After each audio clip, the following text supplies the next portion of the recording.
Hello and a very, very warm welcome to News Labor Sports. With me, my name is Moses Echodu, and with me is, of course, Emmron Odaka, the giant in the dark guy. And today, we are definitely going to be talking about Formula One. Last season, Hamilton was the champion, and Mercedes were, of course, the winners of the Drivers' Constructor. But this time round, every car is coming. We have seen the tests coming out. We have seen Ferrari releasing the SF1000. Yes. We have seen Ferrari Mercedes releasing which one? The W11, W11, and then the Red Bull. RB16. Yeah, of course, the interesting bit is we have seen a bit of the data that has come out from every team. And then the other interesting bit is that we have also seen the new developments that every team have come up with. So we'll get started with Ferrari. Yeah, after the first 3 days of the practice that did happen, Ferrari looked like they were not even in the top 10 of the timesheets. You could see that they were lagging behind. Of course, the first day of the training of the practice, Sebastian Vettel did not participate because he was sick. So it was Charles Leclerc who went ahead and drove all the 137 race laps for Ferrari. But the question that I do bring up now is, where does it leave Ferrari? Because in the first three days of practice, they seem to be way away from the likes of Ferrari, from the likes of Red Bull, who are ideally the team that they are competing against. Well, the thing is, testing is sort of like the toss of a coin. Yeah. Because you can't be sure what's happening behind the curtain. Yeah. Exactly. But Helmut Marko, Red Bull's personnel in charge of driver management and performance, say that he thought to him Ferrari were maybe hiding something, or they were genuinely struggling. Yeah. Right now we won't know what's actually happening, because this was always the plan for Ferrari. Bring one update in the first week of testing, and then bring the Australian spec. So testing is going on as we speak. So what they're using right now is the Australian spec. I just checked on Reddit and Twitter. There was news about them actually using a new front wing. So we shall wait and see if they'll introduce a new rear wing later on. Yeah. But right now we shall. Yeah, of course, you spoke about the front wing. One of the things that we realized that Ferrari have gone ahead and stuck with having rather a short chassis of the car. How much of an importance is this for their effects of downforce? Well, the thing is, if you compare the wheelbase, their wheelbases, Mercedes have the longest. They have stuck with their long philosophy, and it's paying off for them. Yeah. Red Bull, of the big three, they have the shortest. Yeah. So Ferrari is in between. Yeah. Ferrari are in this position where they are theoretically their chassis should be able to do everything that Mercedes can do and everything that Red Bulls can do, because they are in between. Exactly. But we're here, and last year showed they were nowhere. They were nowhere. Exactly. Of course, last year we saw Ferrari struggling a lot around the corners, but this time during practice, they seem to have improved magnificently in the corners. They seem to be a little bit faster in the corners. The car seems to really, accept the direction of the drivers. So I don't know, do you think that could have an effect on the car or on the team in general? The thing is, I don't want to say, but last year's car was so bad in the corners. But even a slight increment will look like a massive improvement. We won't know exactly. Yeah. That's what I'm saying. You can't look so much into testing. Yeah. You can't really get a definitive idea of the pecking order. Yeah. Even Australia won't be a definitive conclusion for whatever will happen. Okay, of course, now, with all that said and done, we've spoken about developments. But when we talk about developments, Mercedes came out with one of the game-changing steering wheels that we are not seeing. What do you make of that new development from Mercedes? Amazing. Absolutely amazing. This is why I actually love F1. To see engineers pushing the boundaries of what's actually possible. Because if you look at what they're doing, essentially, I don't know how I can explain this with Okay, let me just use my hands. So we could get another phone here for you to use. Okay. So, and then this cover. Let's use this cover. So, let's say these are the two front wheels. Yeah. They're supposed to, there's something called negative camber, where the wheels are supposed to bend inwards. So, negative, this is essentially a negative camber. Yeah. You get. So, with negative camber, you're putting so much stress on the inner surface of the tires. Yes. You get. Leaving the outside, so the wear starts from the inside going outwards. You get. So, essentially, what Mercedes are doing, in the corners, the negative camber stays the same. The toe stays the same. Oh, wow. So on the straights, the tires essentially straighten out.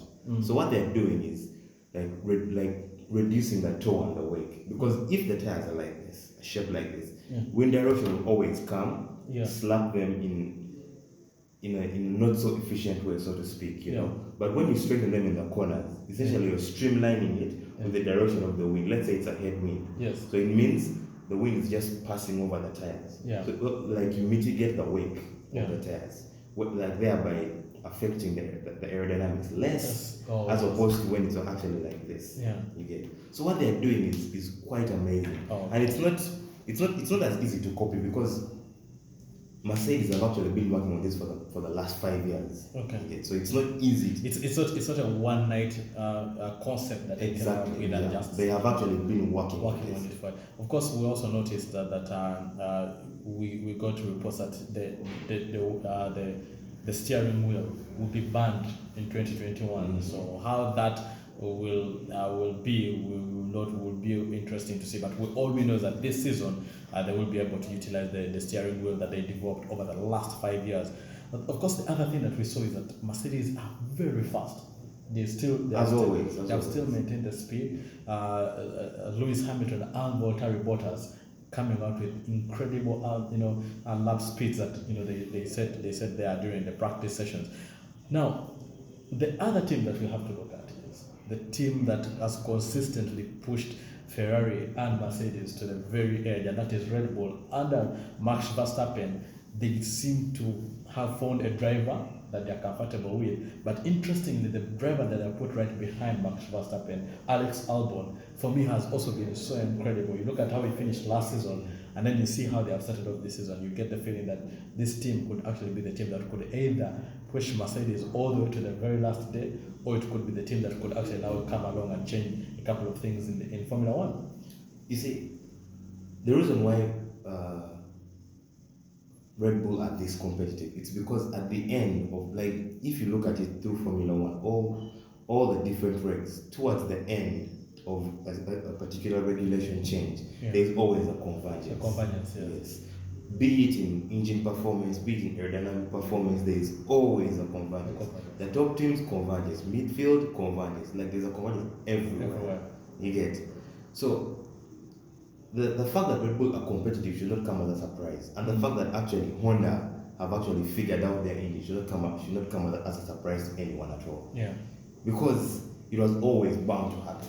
And we should welcome it. Having a three-way horse fight for the championship is really good. But as it stands right now, it's a two-way horse fight because Ferrari are not in the conversation. Okay. And rightly so. But wait to see what actually happens. And the thing is, with Red Bull, they have in my opinion, the greatest car designer in the history of Formula One, Adrian Newey. And if you have Adrian Newey designing a car tailored for your driving style specifically, it's very hard to go wrong. You see what he did with Sebastian Vettel. Vettel, yes. He designed a car specifically for Vettel. Yeah, tailored to his driving style. He's doing the same thing with Max. So, when last season when what was his name again? Good Lord. Daniel Kvyat? No. Pierre Gasly. Yes. When Pierre Gasly was promoted to Red Bull and wasn't performing to the expectations that the team had set out for him, in my mind I was like, they're being hard on him because this is a guy who has come into a team whereby the main guy has already been established. The car has been designed specifically for the main guy. So you driving a car that's not tailored to your driving style is very, very hard. And there's always this stigma that young drivers should always be able to adapt their driving style. Yeah. Not everyone has that kind of talent, But like to switch up your driving style on the fly. Not everyone is like that. Maybe Albon is that kind of guy. We shall see. All right, with time fast running out of our hands, the mid-table battle. We saw what Renault have done. We've seen what Mclaren have done. We've seen what Racing Point is doing. Is it Racing Point is just Pink Panther? It's just last year's Mercedes. Let's not even look at the blatantly cheating. That's oh my god. That should not be allowed. Yeah, but we've seen how the mid-table looks, and looks really incredible. We've seen how Lando Norris was putting on such incredible figures also during practice. Carlos Sainz doing the same. We saw the likes of Danny Kvyat as well with the Toro. They have changed name. AlphaTauri. And then of course, we've seen what the guys of Williams have also been trying to do. Williams, which for the longest time have not been ideally your go-to team. But there was a lap time posted on Twitter by Williams comparing last year's car to this year's car, and I urge everyone to go on Williams' Twitter page and just look for that video, and you could see a clear difference between last year's car and this year's car. The way what's his name? Good Lord. The driver? The Briton, the really tall British guy. Wow. Yeah, we all seem to be skipping the name for them. Right? Anyway, the thing is, like, through the corners, he was getting on the power really, really early this year as compared to last year. It was a full half a second before I actually got on the power. This year it's so like you can actually notice you can notice the difference. Yeah. Like it's audible actually, like the revving up this year, it comes a good half a second sooner than last year. Those are the makings of a good car and a good chassis, but we wait and see where they'll actually be in the pecking order. Okay. And the team I'm more excited about obviously is my second love, McLaren. We wait and see what they will do because essentially it's an evolution of last year's concept, and last year's concept was really good. Was very, very good. But we shall wait and see what they actually. So, in a nutshell, we've seen how Mercedes were extremely dependent on both the driver experience, Lewis Hamilton and Valtteri Bottas, but also they depended so much on the strategy of the team. While for Ferrari, they had a good car on the straights, but the car was not reliable. So it could not really go all the 70 laps without either losing power or things like that. But the other aspect that really was a challenge for Ferrari, and more so in the second half of the season, was that strategy development. Who do we go with? Is it going to be Charles Leclerc this race? Are we going to go with Sebastian Vettel? Who are we pitting first? And how important is the strategy for any team out there?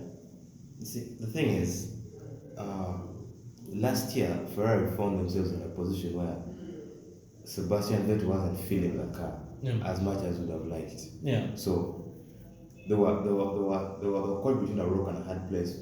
Do we back Charles Leclerc, who is clearly the faster driver, at the moment, or we back our four-time world champion? Yes. But Matteo Bello came out and said our main man is still Sebastian Vettel. So I expect this season to kick off with Sebastian Vettel as a priority. Okay. But do you think that for any team to succeed, there has to be an impressive strategic design for them to be able to have they have to be ruthless. Yeah. Like, let's say, for argument's sake, Ferrari come out and Sebastian Vettel and Charles Leclerc are very, very, very quick. The car is so good. What Vettel will have to do is back one of the two. You can't back both of them because they are both quick. And I would reckon he would back Sebastian Vettel. That's me. That's my understanding. I believe he'd actually back Vettel and maybe tell Sharp, you're young, your time will come. You get your time will come. Like let him have his last hurrah. If the car is actually good, I believe this will be Vettel's last season. All right.